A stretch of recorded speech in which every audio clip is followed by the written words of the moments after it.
میں انجمن ترقی پسند مصنفین کے 75 برس گزرنے کے بعد جو تقریب لاہور میں آپ لوگوں نے منعقد کی، اس کے مندوبین اور رہنماؤں کو خوش آمدید کہتا ہوں۔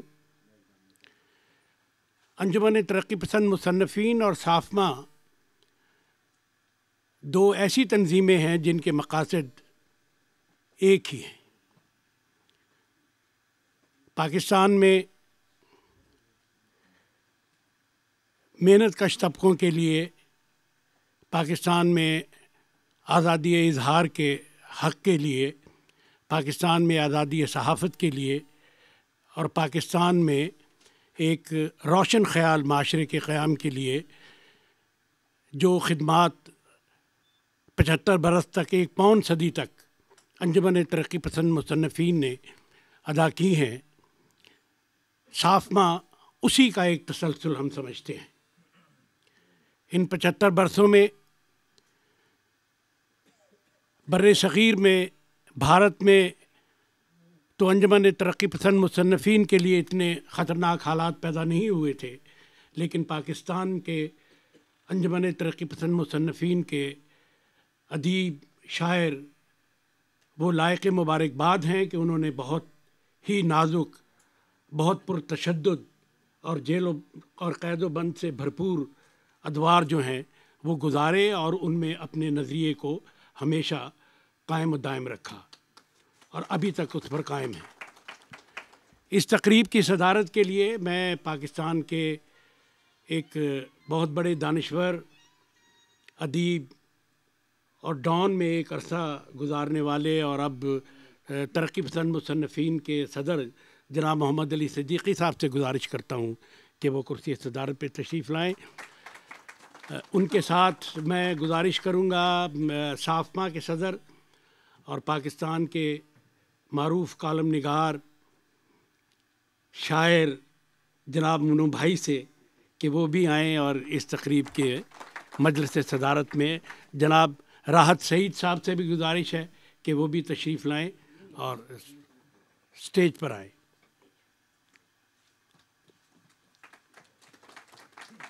سب سے پہلے میں گزارش کروں گا صافمہ کے جنرل سیکریٹری جناب امتیاز عالم صاحب سے کہ وہ ترقی پسند مصنفین کے اس اجتماع کے حوالے سے اپنے خیالات کا اظہار کریں۔ جناب امتیاز عالم صاحب۔ ہمارے لیے بڑا اعزاز کی بات ہے کہ آپ لوگ سب دوست پاکستان بھر سے آئے ہیں۔ آپ نے جھنڈا ابھی تک اٹھائے رکھا ہے، یہ بڑی بات ہے۔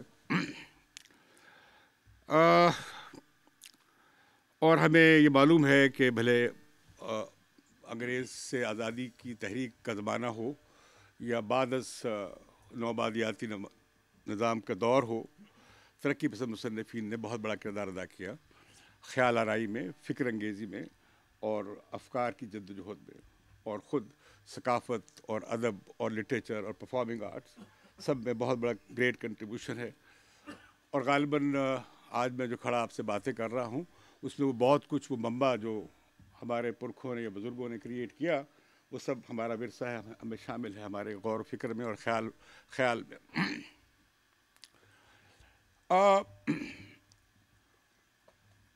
میں اس میں جانا نہیں چاہتا کہ کیا تاریخ رہی ہے، اور میں سمجھتا ہوں ترقی پسند مصنفین بجا طور پر فخر کر سکتی ہے کہ اس کی بڑا ورثہ ہے تاریخ کا اس کا۔ لیکن کچھ چیزیں ایسی ہیں جنہیں دوبارہ غور کرنے کی ضرورت ہے۔ خود ترقی پسندی کیا ہے اس میں بھی اثر نو غور کرنے کی ضرورت ہے۔ جو اٹرنل سچائیاں ہیں اور آفاقی سچائیاں ہیں اور آسمانی سچائیاں ہیں وہ اٹل ہیں، لیکن جو سماجی علوم یا افکار ہیں آپ سب جانتے ہیں کہ وہ اٹل نہیں ہیں، یہ ضروری نہیں ہے کہ میں کل ترقی پسند تھا تو آج بھی ترقی پسند ہوں، باوجود اس وصف کے کہ میں وہی خیال رکھتا ہوں، ممکن ہے بہت رجت پسند ہو چکا ہوں، اور کوئی دوام نہیں ہے کسی خیال کو اور فکر کو اور نظام کو. کوئی نظام نہ آخری ہے، نہ پہلا تھا، نہ آخری ہے، اور نہ کوئی خیال پہلا ہے اور آخری ہے. یہ مسلسل تسلسل کا نام ہے. تو میں پہلا سوال جو میرے ذہن میں آیا، مجھے سمجھ آتا ہے کہ جب میں نے شعور کی آنکھیں کھولی، یا جب مجھ سے پہلے بر صغیر کی آزادی کے وقت ترقی پسندی کا ایک مطلب تھا، لیکن جب فاشزم کے خلاف محاذ بنا تو ہم نے دیکھا کہ لوگ فوج میں چلے گئے، اور ایک جو متحدہ محاذ بنا فسطائیت کے خلاف، اس میں بڑی بڑی زبردست ترانے اور نظمیں لکھی گئی، وہ آپ کو روشنائی میں مل جائیں گی. اس کے بعد جو میں سمجھتا ہوں دور آیا 47 کے بعد، اس میں ہمارے ترقی پسند مصنفین نے اور رائٹرز نے اور دانشوروں نے، بالعموم دانشوروں نے بہت بڑا کردار ادا کیا پاکستان کے اندر جو نظریاتی بیٹل تھی کہ پاکستان کیسا ہو، کس طرح کا ہو، اس کا فکری خمیر کیا ہو، اس کا رخ کیا ہو، اس کی ڈائریکشن کیا ہو، اس کا کریکٹر کیا ہو، اس کا نظریہ کیا ہو یا نہ ہو، اور اس کی وفاقی ہو، وحدانی ہو، صوبائی خود مختاری ہو نہ ہو، حقوق ہوں نہ ہوں، کیسے حقوق ہوں. اس سب پہ میں سمجھتا ہوں کہ اگر کسی نے کوئی بہت فکر انگیز اور دور رس کردار ادا کیا وہ ترقی پسند مصنفین تھے. اس میں پاکستان ٹائمز بھی تھا، اس میں اردو بھی تھا، اس امروز اخبار بھی تھا، اس میں لیل و نہار بھی تھا، اس میں آپ کے باقی جو ادبی رسائل تھے سب شامل ہیں. اور میں سمجھتا ہوں کہ 73 کے آئین تک پہنچتے پہنچتے یہ وہ کنٹریبیوشن تھا جو پولیٹیکل پلیٹ فارم پہ یا مباحثوں کی شکل میں یا افکار کی شکل میں یا لکھنے کی شکل میں ترقی پسند مصنفین نے وہ کردار ادا کیا، جس میں ایک بہت بڑا ہم سمجھتے ہیں کہ مرکز تھا. لیکن یہ جو post Soviet union, post communism period ہے اور گلوبلائزیشن کا دور ہے، غالباً ہمارے ہاں ری ڈیفائن نہیں ہوا کہ ترقی پسندی ہے کیا. اس کی میں سمجھتا ہوں بہت بڑی ضرورت ہے کہ ترقی پسندی کو پاکستانی کانٹیکسٹ میں، مسلم کانٹیکسٹ میں، in the broader sense of the Muslim world, اور ساؤتھ ایشین کانٹیکسٹ میں اسے ری ڈیفائن کرنے کی ضرورت ہے. یہاں میں یہ نہیں کہہ رہا کہ ایشیا سبز اور ایشیا سرخ آپ ضرور کریں. شاید یہ ایشیا سبز اور ایشیا سرخ کا ایک بڑا بوگس پارٹ تھا ہماری موومنٹ کا. تو وہ میں اس لیے کہہ رہا ہوں کہ جو نعرے بازی کی بنیاد پر تقسیم تھی، اور ہم نے بالکل رومانٹسزم کو ریجیکٹ کر دیا، اور فقط ریئلزم بھی ٹھیک تھا لیکن رومانٹسزم کو ریجیکٹ کیوں کیا گیا، یا یہ ایک لٹریچر فار لٹریچر اور لٹریچر فار پرپز اور مقصدیت اور غیر مقصدیت کی بحثیں ہم سب جانتے ہیں، سعادت سعید اور ہم اس میں سب شامل رہے ہیں، حلقے تقسیم ہوئے ہیں، ادیب تقسیم ہوئے ہیں. غالباً یہ ہماری تحریک کی ایک کمی تھی یا کیا کہیے. لیکن میں کہہ رہا ہوں، کہنے کا میرا مطلب یہ ہے، میں ماضی پہ کوئی بات نہیں کر رہا، صرف یہ کہہ رہا ہوں کہ میں یہ نہیں کہنے جا رہا کہ ہم نے ایشیا سبز ہے یا سرخ کی تقسیم رکھنی ہے یا لیفٹ رائٹ کی تقسیم رکھنی ہے، شاید وہ بنیاد نہیں رہی. جو بات میں عرض کرنا چاہ رہا ہوں کہ ہر دور کا ایک فہم رہا ہے، ایک عہد کا تقاضا رہا ہے، ایک جسے آپ کہہ سکتے ہیں سینس آف ایج جو ہے، وہ کیا ایک دور کی کیا کہیں گے اسے، کا مغز اور فہم کیا تھا، کیا رہا ہے. مجھے یاد ہے کہ جب میں جوان ہوا اور یونیورسٹی میں آیا تو سوشلزم کی ایک لہر تھی اور انلائٹنمنٹ کی ایک لہر تھی، اور ہم سب نوجوانوں کے بغل میں کتابیں ہوتی تھیں. ہم ڈارون بھی پڑھتے تھے، ہم اسٹیٹس کی ویریس اسکول بھی پڑھتے تھے، اور لٹریچر اور آرٹ کی کرٹیسزم بھی پڑھتے تھے، اور ہسٹری اور تاریخ کے نظریات بھی پڑھتے تھے، اور پولیٹیکل اکانومی بھی پڑھتے تھے، اور ادب بھی پڑھتے تھے. ایک پورا دور ہے، اگر آپ دیکھیں گے پوری دنیا میں ایک نوجوانوں کی لہر ہے جہاں نئے ادب، نئی طرز کی شاعری، نئی طرز کا ناول، نئی طرز کا ڈرامہ، نئی طرز کی ڈاکومنٹریز اور فلم، نئے طرز کے فیشنز اور ہر چیز، اور پرانے آرڈر کو اور خیالات کو چیلنج کیا گیا، اور پرانی فیملی کو اور اسٹیٹ کو اور اداروں کو اور ٹیبوز کو توڑ دیا گیا. یہ تھا اس پیریڈ کا فہم اور مغز، اور اس میں ہم نے دیکھا ہر طرح کی تخلیقات ہوئی. اس سے قطع نظر کہ کمیونسٹ پارٹی اور سوویت یونین کا کیا ریزولوشن تھا اور کیا نہیں تھا، اور کمیونسٹ پارٹی اور پاکستان کا کیا ریزولوشن تھا اور کیا ریزولوشن نہیں تھا. یہ خیال کہ ترقی پسند مصنفین can be an open front of the communist party was a false premise, کیونکہ وہ ترقی پسند مصنفین کی تحریک واز مچ وائڈر، اور اس میں بہت ویرائڈ لوگ تھے. جس ترقی پسند مصنفین کی تحریک منٹو نہیں ہو سکتے، یا جوش ملیح آبادی نہ ہو، یا بعد ازاں ہمارے بہت سارے اور دوست جو اس میں آئے، اس پیریڈ بعد کے پیریڈ میں آئے، تو میں سمجھتا ہوں کہ وہ ناانصافی ہوگی ان سب کے ساتھ جنہوں نے کنٹریبیوشن کیا اردو لٹریچر میں، سندھی لٹریچر میں، بلوچ، پشتو اور دوسرے لٹریچرز میں. میں آج یہ بات اس لیے اٹھا رہا ہوں کہ اس وقت غالباً وہ لائن وہ بیچ میں سے مٹ گئی ہے یا منہدم ہو گئی ہے یا غیر واضح ہو گئی ہے کہ بھئی آخر ترقی پسندی ہے کیا. آج پاکستان میں ترقی پسندی کا چیلنج کیا ہے. یا صرف میں ایک بات کروں گا، اس کے بعد میں اپنی بات ختم کروں گا. مجھے اچھا نہیں لگتا، میں آپ کو لیکچر نہیں دینا چاہ رہا اور نہ میں اس قابل ہوں کہ آپ کو لیکچر دے سکوں. وہ یہ ہے کہ آج کیا چیلنج ہے سب سے بڑا، فکر کو، انسانیت کو، انسانی زندگی کو، حقوق کو، آزادیوں کو، معاشرے کی اور سوسائٹی کی ترقی کو، ہمارے اپنے ملک کی نشو و نما کو، نہ صرف سیاسی سطح پہ، معاشی سطح پہ، انتظامی سطح پہ، کلچرل سطح پہ، جمالیاتی سطح پہ، ادب کی سطح پہ، آرٹس کی سطح پہ، کیا وہ چیلنج ہے؟ سب سے بڑا چیلنج کون سا ہے؟ 148 امریکی اڈے نہیں ہیں، معاف کیجیے. آج سب سے بڑا چیلنج جو ہے فاشسٹ ایڈیالوجی ہے. وہ کون سی ہے؟ وہ مذہبی انتہا پسندی کی قوم پرستی والا جو پیراڈائم ہے وہ آج ہر طرف ہے. اس کے مقابلے میں دوسرا پیراڈائم نہیں ہے. مجھے یاد ہے نوید فکر نے کیا کام کیا تھا. مجھے یاد ہے کہ یہ جو ہمارے ترقی پسند مصنفین تھے، بیٹل آف پاکستان کے بیٹل آف آئیڈیاز میں کیا رول کیا تھا. میں آپ سے پوچھنا چاہتا ہوں بطور شاعر کے، ادیب کے اور رائٹرز کے، کہ آج جو یہ انتہا پسندی ہر طرف چھائی ہوئی ہے، جو آج کا زمانہ فکری زمانہ بن گیا ہے ہمارے کالجوں کا، یونیورسٹیوں کا. آپ جائیے کتابوں، بس اسٹاپ پہ جائیں، آپ ریلوے اسٹیشن پہ جائیں، آپ ایئرپورٹس پہ جائیں، وہ کتابیں کون سی پڑھی ہیں، کون سے مضمون پڑھے جا رہے ہیں، کیا کیا کیا کیا کون سی ٹائٹلز پڑھے جا رہے ہیں، کون سی چیزیں پاپولر ہیں لوگوں میں. تو مجھے تو بہت خوف آ رہا ہے پاکستان میں کہ یہاں پہ صرف اگر کوئی ہیگمنی اس وقت ہے گرامشی کے معنوں میں ہی، وہ ہے انتہائی ایکسٹریمسٹ، مذہبی، قوم پرست، تنگ نظر، نقطہ نظر کی، جو فاشزم کی حد تک خطرناک ہے. یہ ایک میں آپ کو ری ڈیفائن کرنا چاہتا ہوں. جب اس نے رائخ نے کرٹیک کیا اسٹالنزم کا، اور وہ سائیکو اینالسٹ تھا، مارکسسٹ تھا، بیس سائیکالوجی فاشزم میں، کہ واٹ از فاشزم. اس نے دو ترکیبیں بیان کی کہ reactionary ideology and revolutionary sentiment. اور اگر آج کی القاعدہ اور طالبان کو دیکھیں، وہ بالکل رائخ کی اگر آپ انٹرپریشن کریں فاشزم کی، تو طالبان کی اور دوسرے انتہا پسند گروہوں کی جو نظریہ ہے اور فکر ہے اور نیریٹو ہے اور کلام ہے، وہ آج وہ ایک فاشسٹ ایڈیالوجی ہے.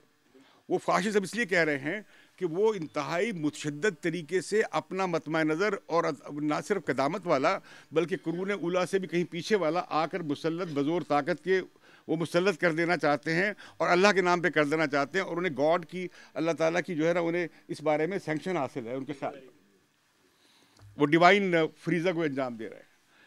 تو یہ جو نیریٹو ہے انتہا پسندانہ، ہر چیز کو اس نظر سے دیکھنے کا، دنیا کو اس طرح دیکھنے کا، معیشت کو اس طرح دیکھنے کا، عورت کو اس طرح دیکھنے کا، ادب کو اور لٹریچر کو اور خیال کو اور فکر کو اور اظہار کو اس طرح دیکھنے کا، یہ جو کلام ہے انتہا پسندی کا، طالبان کا جو علم الکلام ہے اور ان کا جو فکر اور افکار ہے اور ان کی جو سوچ ہے اور ان کی جو ویلیوز ہیں، اس کے مقابلے میں ہماری پیڈاگوجی، ہمارا نیریٹو کیا ہے، ہمارا کلام کیا ہے.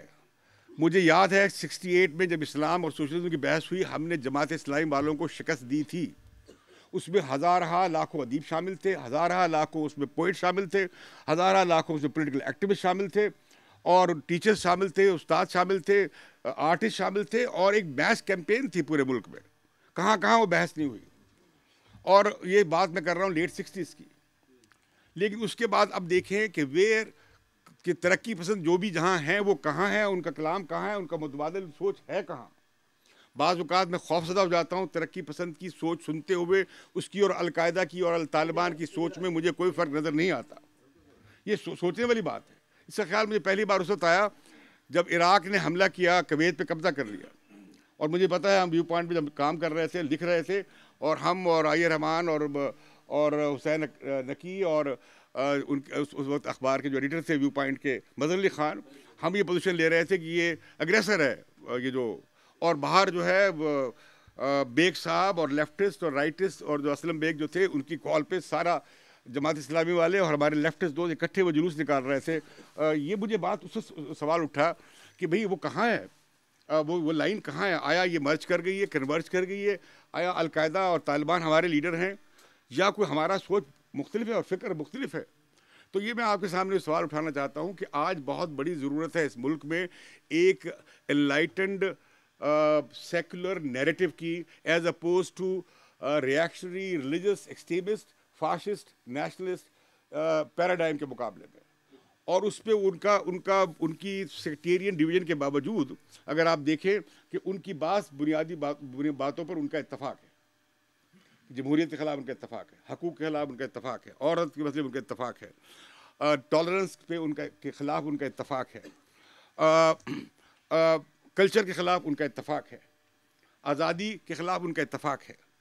تو یہ جو ان کا سیکٹیرین خلیجوں کے باوجود جس میں وہ ایک دوسرے کو قتل کر رہے ہیں, اسے عین اسلام سمجھتے ہیں, اس کے باوجود ان کا یہ اتفاق جدید تہذیب کے خلاف, انسانی قدروں کے خلاف, انسانی حقوق کے خلاف, اس کے خلاف جو ان کا سٹانس ہے اس کے خلاف کھڑا کہاں ہے ترقی پسند رائٹر. اور دوسری بات میں یہ عرض کرنا چاہتا ہوں, ایک تو یہ میں سمجھتا ہوں کہ ایک جوابی مکالمہ یا ایک بڑا پازیٹیو جوابی بھی نہ صحیح, ایک ہمارا اپنا مکالمہ وہ کیا ہے, وہ نیریٹو کیا ہے, اس پر ہمارے ترقی پسند مصنفین جہاں بھی ہیں, بھلے پوئٹ ہیں, رائٹرز ہیں, میں کو پلیٹ فارم, میں ایک مینیفیسٹو لکھنے کے خلاف ہوں رائٹرز کے. یہ بھی ایک اسٹالینسٹ ٹریڈیشن تھی اور بولشوک ٹریڈیشن تھی which was very reactionary and authoritarian. مجھے معاف کیجیے اگر کچھ حضرات کے بدوی جذبات کو تکلیف پہنچ رہی ہو. وہ اب جو بات ہے وہ یہ کہ اس کا اظہار اب بہت آسان ہو گیا ہے. آپ کو ضرورت نہیں ہے بڑا آفس بنانے کی, آپ کو ضرورت نہیں ہے کوئی بڑا پبلشنگ ہاؤس بنانے کی, آپ کو ضرورت نہیں ہے بڑا پرنٹنگ پریس بنانے کی, آپ کو ضرورت نہیں ہے ٹی وی سینٹر بنانے کی. آپ ایک نیٹ ورک انٹرنیٹ پہ کریٹ کر سکتے ہیں. آپ کے بچے آپ کو ہم آپ کو فیسیلیٹیٹ کر دیتے ہیں کہ ایک آپ کو بنا کر دیں سائٹ جہاں پہ پاکستان بھر کے جو کسی بھی زبان کے جو شاعر اور ادیب ہیں یا لکھنے والے ہیں اور افکار والے لوگ ہیں وہ اس پر اپنی چیزیں ڈالیں اور اس کے اوپر بحث مباحثہ ہلکا ارباب ذوق پورے پاکستان میں اور پوری دنیا میں چل رہا ہو. میں دیکھتا ہوں بے شمار کئی سائٹس آ گئی ہیں وجود میں جو بالکل گلوبل ہیں, حالانکہ ان کا اظہار پنجابی میں ہے یا سندھی میں ہے یا اردو میں ہے, لیکن ہیں وہ گلوبل. وہاں پہ کینیڈا میں بیٹھا ہوا آدمی لکھ رہا ہے, ساؤتھ افریقہ میں مطلب اس میں کنٹریبیوٹ کر رہا ہے, انڈیا میں بھی کنٹریبیوٹ کر رہا ہے, کوئی بارڈر نہیں ہے. تو یہ بھی ایک گلوبلائزیشن کی ایک اور چیز, ایک اور پیریڈ آ گیا, گلوبلائزیشن بائی ریورس, کہ مظلومین کی اور محرومین کی بھی گلوبلائزیشن ہے, ٹیررزم کی بھی گلوبلائزیشن ہے. اس پہ بڑی کتابیں آئی ہیں کہ یہ جو گلوبلائزیشن ہو رہی ہے, جیسے طالبان کی نائزیشن کی جو گلوبلائزیشن ہے, اسی طرح یہ جو لٹریچر میں, ادب میں اور پروگریسو اور انلائٹن آئیڈیاز کی بھی گلوبلائزیشن ہے. تو اس میں ہم آپ کو فیسیلیٹیٹ کر سکتے ہیں, اور اگر آپ ہماری مدد نہ بھی لینا چاہیں, اس کی آپ کو ضرورت نہیں ہے, آپ کے بچے جو ہے جو نیٹ پہ ہیں وہ آپ کو کریٹ کر دیں گے, اور آپ کو یہ ڈیولپ کرنا چاہیے. اور یہ جو بیٹل آف آئیڈیاز ہے پاکستان میں, اور یہ جو آلٹرنیٹیو جو نیریٹو ہے, اس کی طرف ہمیں توجہ دینی چاہیے, بجائے اس کے کہ ہم 148 جو ہے اڈے ختم کروانے کی طرف جو ہے نا اپنی فوجیں تیار کر کے چل پڑے. تو یہ میں اس لیے کہہ رہا ہوں کہ یہ ہمارے یہاں رجحان ہے کہ جو ہمیں سب سے بڑا ایگزسٹینشل تھریٹ ہے, ہمارا وجودی اور روحانی تھریٹ جو ہے, ہمیں اس کے خلاف آج کھڑے ہونے کی ضرورت ہے. یہ میں صرف آج آپ کی موجودگی سے فائدہ اٹھا کر یہ کہنے کی میں آپ کے سامنے جسارت کرنا چاہتا ہوں. بہت شکریہ. امتیاز عالم صاحب نے بڑے بنیادی سوالات اٹھائے ہیں.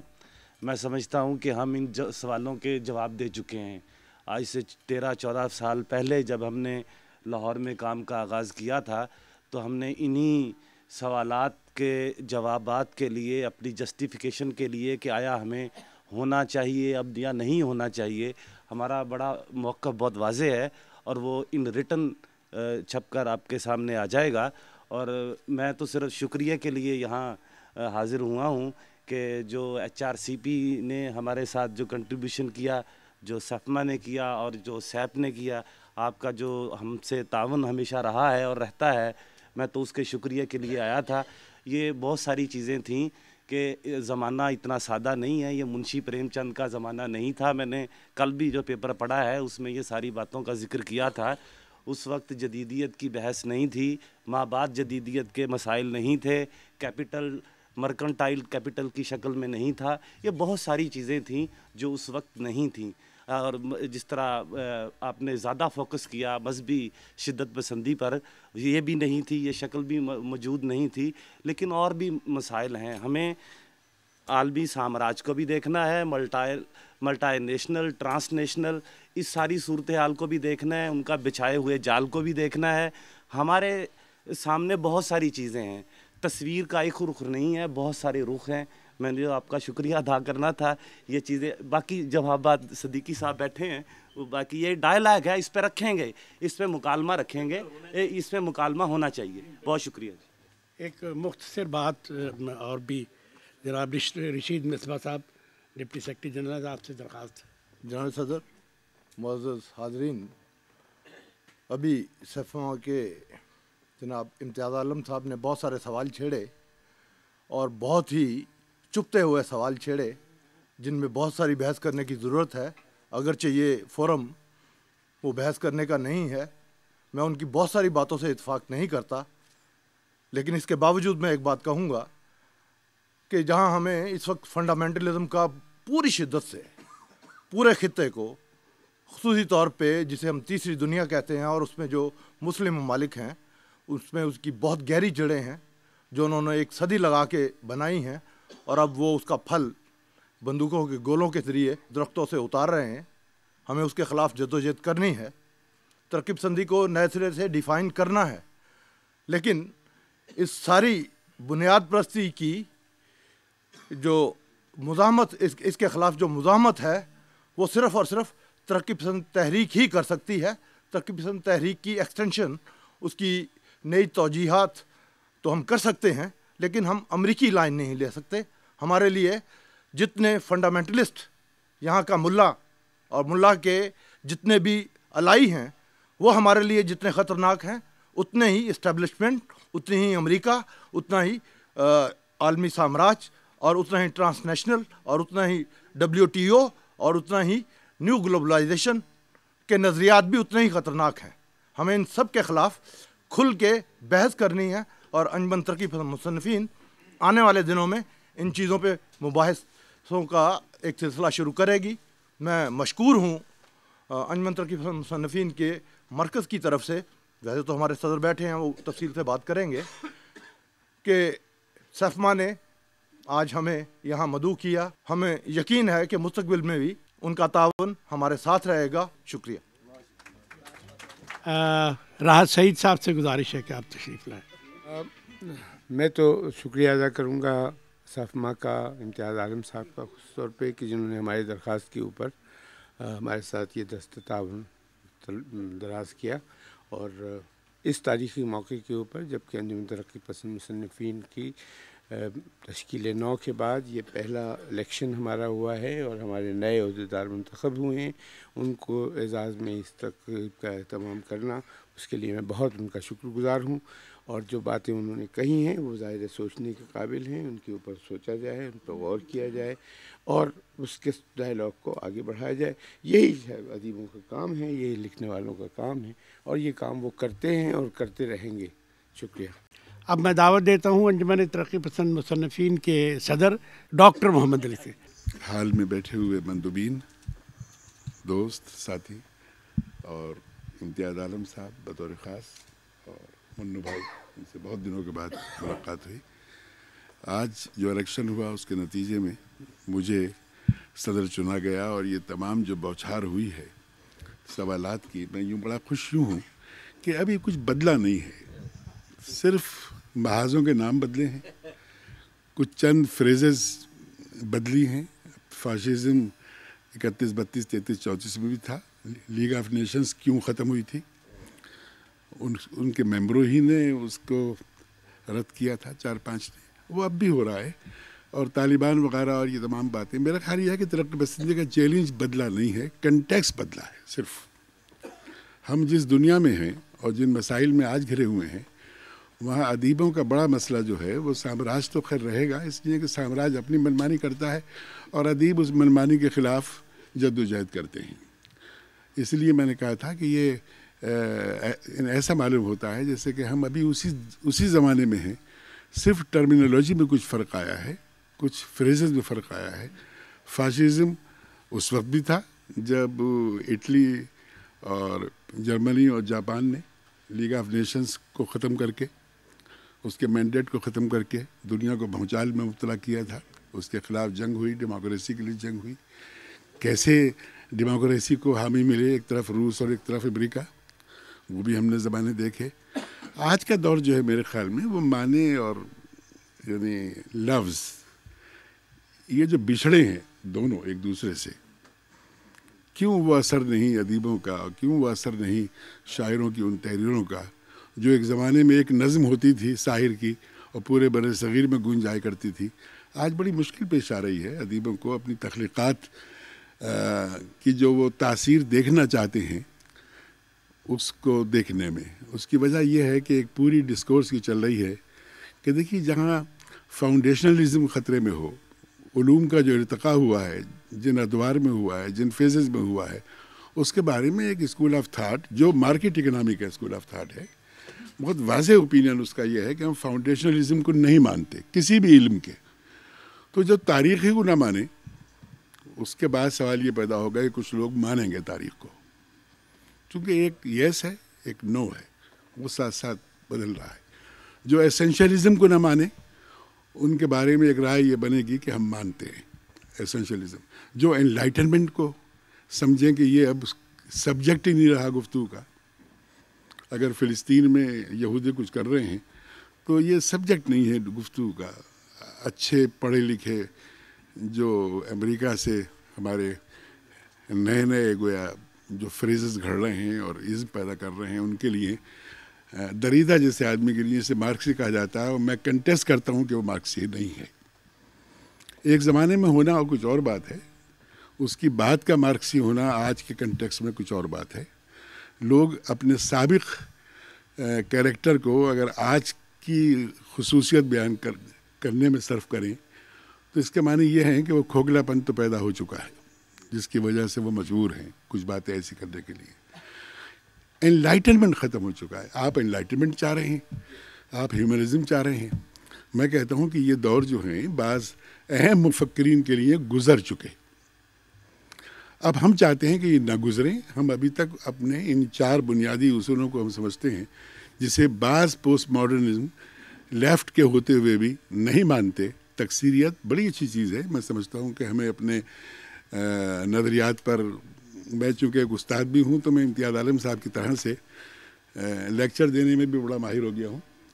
بہت سی نان ایشوز کو ایشوز بنا لیتے ہیں ہم لوگ کلاس میں، اس لیے کہ بچوں کو یہ بھی بتانا ہوتا ہے کہ کس طرح سے وہ پڑھائیں بعد میں، اور ان چیزوں کو بھی پڑھائیں جنہیں پڑھانا نہیں چاہیے۔ تو بہرحال یہ تو ایک گمک ہے۔ میں ایک یونیورسٹی میں ریکٹر ہوں، اور دن بھر میرا کام جو ہے وہ استادوں سے یہ گفتگو کرنے میں گزرتا ہے کہ کس طرح ہم بچوں کو یہ احساس نہ ہونے دیں کہ ہم انہیں کچھ بتانا چاہ رہے ہیں جو وہ حرز جاں بنائیں اپنا آئندہ زندگی کے لیے۔ They should be made conscious of what they are being taught. یہ بہت بڑا مسئلہ ہے آج کا، کہ جو میں کہنا چاہتا ہوں کیا اسے یہ سمجھا جائے کہ میں کچھ آپ کو موڈیفائی کرنے کے لیے یہاں پہ آیا ہوں۔ آج کی ترقی پسندی جو ہے، جو آپ نے بیٹل آف آئیڈیاز بات کہہ دی، وہ بیٹل آف آئیڈیاز جاری ہے، اور وہ ختم ہونے کا نام نہیں لے گی، اس لیے کہ وہ ختم ہو جائے گی تو غالباً ہم کسی اور پلینٹ پہ ہوں گے، اس پلینٹ پہ نہیں ہوں گے۔ جب تک ہم اس پلینٹ پہ ہیں یہ بیٹل آف آئیڈیاز جاری رہے گی۔ نام بدلیں گے، سچویشن بدلے گی، لوگ بدلیں گے، وہ لوگ بھی بدلیں گے جو روشن خیالی کو یہ سمجھتے ہیں کہ اس کے دن گزر چکے، ہیومنزم کو سمجھتے ہیں کہ یہ قصہ پارینہ ہے۔ نظریات اور تاریخ کا وہ تصور، فاؤنڈیشنلزم کا مطلب ہی یہ ہے کہ اگر میں یہ کہوں کہ میں فاؤنڈیشنلزم کے خلاف ہوں تو میں پھر طبیعت کے علم کی تاریخ اس طرح بیان نہیں کروں گا جس طرح کی طبیعت کی کتابیں بیان کر رہی ہیں۔ میں ہندوستان کی تاریخ کو، برصغیر کی تاریخ کو اس طرح سے نہیں بیان کروں گا جس طرح سے بیان کیا جاتا رہا ہے۔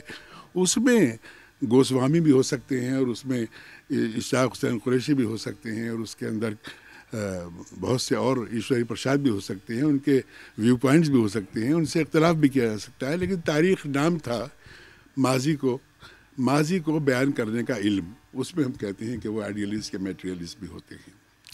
میں ذاتی طور پر یہ سمجھتا ہوں کہ یہ جنگ جاری ہے اور ترقی پسندوں کا یہ کام ختم نہیں ہوا ہے کہ وہ زمانے کی تبدیلی کو سمجھیں اور تبدیلی کے متعلق اپنے ٹولز کو تھوڑا سا کند نہ ہونے دیں، بلکہ جتنی تیزی ان میں ہونی چاہیے وہ باقی رکھیں، چونکہ انہیں کند کرنا ہے ان ہتھیاروں کو جو روشن خیالی اور انسان دوستی کے خلاف استعمال کیے جاتی ہیں۔ آپ نے جس مسئلے کا ذکر کیا، فاشزم کی نئی تعریف جو اب دیکھ رہے ہیں ہم اپنے علاقے میں، واقعی میں متفق ہوں آپ سے، اس کے علاوہ کوئی چارہ بھی نہیں ہے، ورنہ میں خود ان میں شامل ہو جاؤں گا جو اس کو بڑھاوا دے رہے ہوں گے۔ میرا خیال یہ ہے کہ فاشزم ہوتا ہی رجت پسندانہ فکر کو انقلابی مفاہیم میں بیان کرنے کے ہنر سے، وہ جو لیڈروں کے پاس ہوتا ہے ورک اپ کرنے کا، ہائپر کرنے کا، تو یہ آج وہ ہو رہا ہے۔ یہ سامراج ہی نے پیدا کیے تھے یہ بچے جو آج آپ کو پریشان کر رہے ہیں، اور جن کی وجہ سے ہمیں 148 نہیں بلکہ 149 گویا اڈوں کا پتہ چل رہا ہے۔ ممکن ہے 189 ہی ہوں، چونکہ ملک تو 189 ہیں اور پولرائزیشن اتنا اب نہیں۔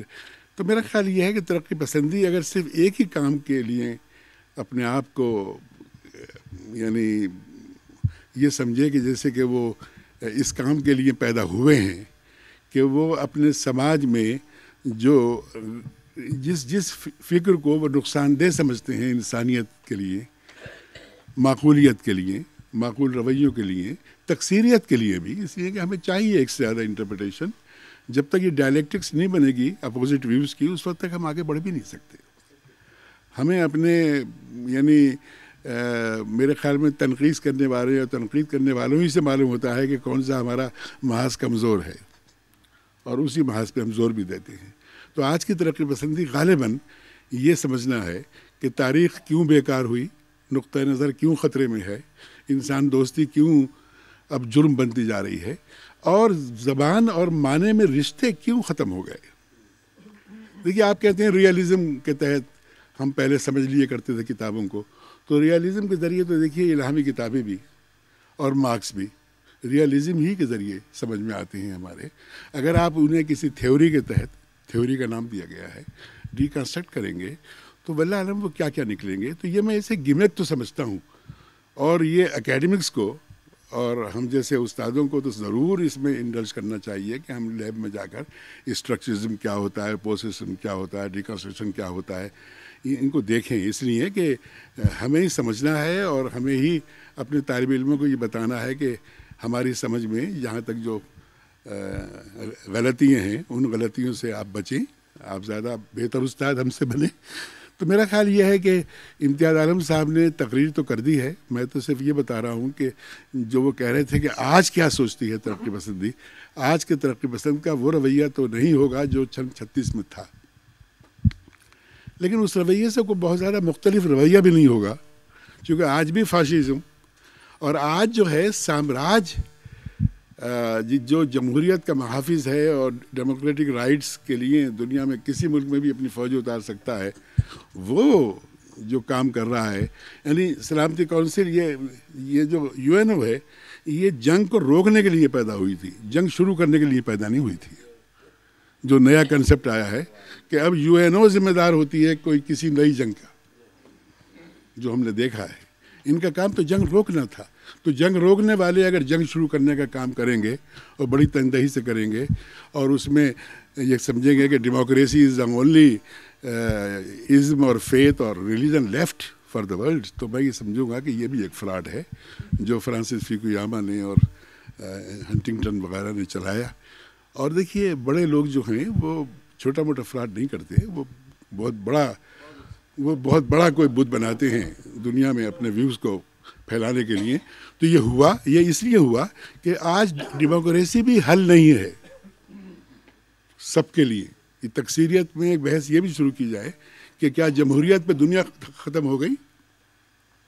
میرا خیال یہ شاید جمہوریت کے بعد کوئی اور جمہوریت میں کوئی قلم لگے، شاید کوئی اور پودا پیدا ہو، شاید کوئی اور کنسپٹ پیدا ہو۔